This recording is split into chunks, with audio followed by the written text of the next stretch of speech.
The first time I met King was in 1954. He came to Dexter, he had a PhD, and everybody's a gag. All the teachers especially, people who, well, I never thought that degrees made anybody. I don't now. Nor do I decry them. I believe in education, totally. But King had to come to Birmingham to speak to some, I don't know what it was. Was it teachers or fraternity or sorority? I don't know what it was. But the whole time was a gag with him coming. And when he got to Birmingham, he wanted to meet me, because I was the one that's pushing up dust in Birmingham. And he came over.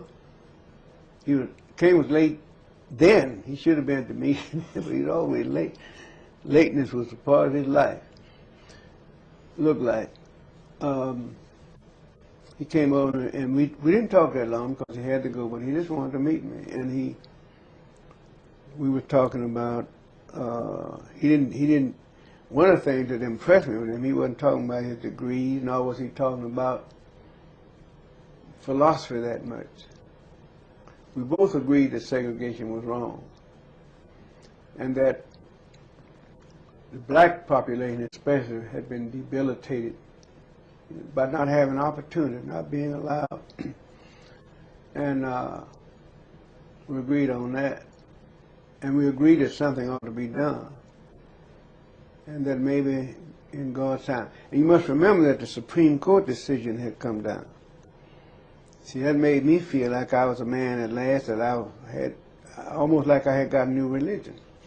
I think it had done it in his life as well. We were different people.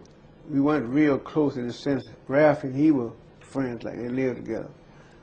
But I respect him because he was against segregation. And I could work with anybody who believed segregation was wrong.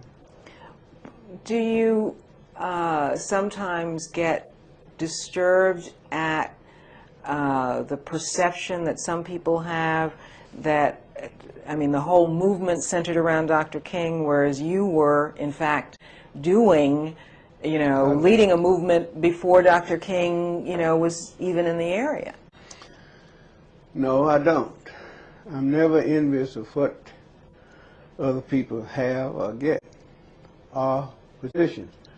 I always am hopeful that when you get in a position, feel the position. If you put a little man in a big place and he doesn't see anything, he makes the place little.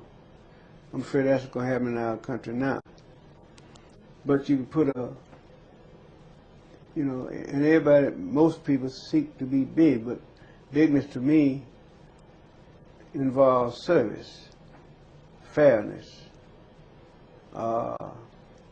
doing what you know you ought to do, whether or not other people do what they're supposed to do.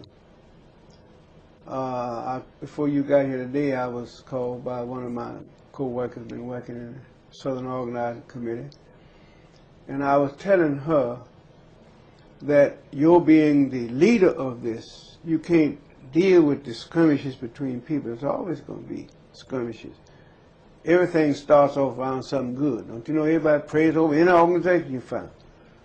If it's a spitting committee, you need God dedicate this that we might spit right or that we might walk right. But after a while, when the committee gets going or when the program gets going, it becomes less like God and more like us. That's why things fail. I have always tried to speak, not my own mind, but in a nice way about mom, because I think people ought to respect what God has done for them. I think Martin was God's spokesman to the country. His task was not mine. I'm a battlefield type general. I lead to the battle. When Martin had to be pushed, he was very slow. He agonized, and one of his problems, I thought, was that he hated to hurt people's feelings. Now, my mother didn't mind hurting my feelings. You know what I'm talking about. I already explained. And that helped me. And I think sometimes his problems were that. And I'll give you an instance. Well, there are several, but this is one I think is good. We were in Selma, Alabama, and inspiring the people to come to the courthouse, you know. When C.T. Vivian was struck by Jim Clark, and they were beating heck out of the young people there, you know. And Martin was in Montgomery. And Bevel, who has brilliant in this with kids, the federal judge said that if you come to get in line, you're going to have to go way back to the end line in the mob. Might be hundreds of people there. And Bevel, which he was right, I guess, in one way. Hell, I don't need no federal judge to tell me my right. Blah, blah, blah, blah, blah. We don't, but there was a victory then, you see. So Martin had stayed in Montgomery. I believe this was the second night. And the third night, he asked me to go to Selma. And I said to him, now, Martin, I know you hate to go and overrule Bill, but you're going to have to. Well, I said, no, I'm telling you. I said, now, I'll go, but I will tell him you'll be there tomorrow night. So he had to be pushed. And some of the letters I wrote him earlier, they have them. I was writing that good speeches don't make good action. But I think he grew into what he had to do.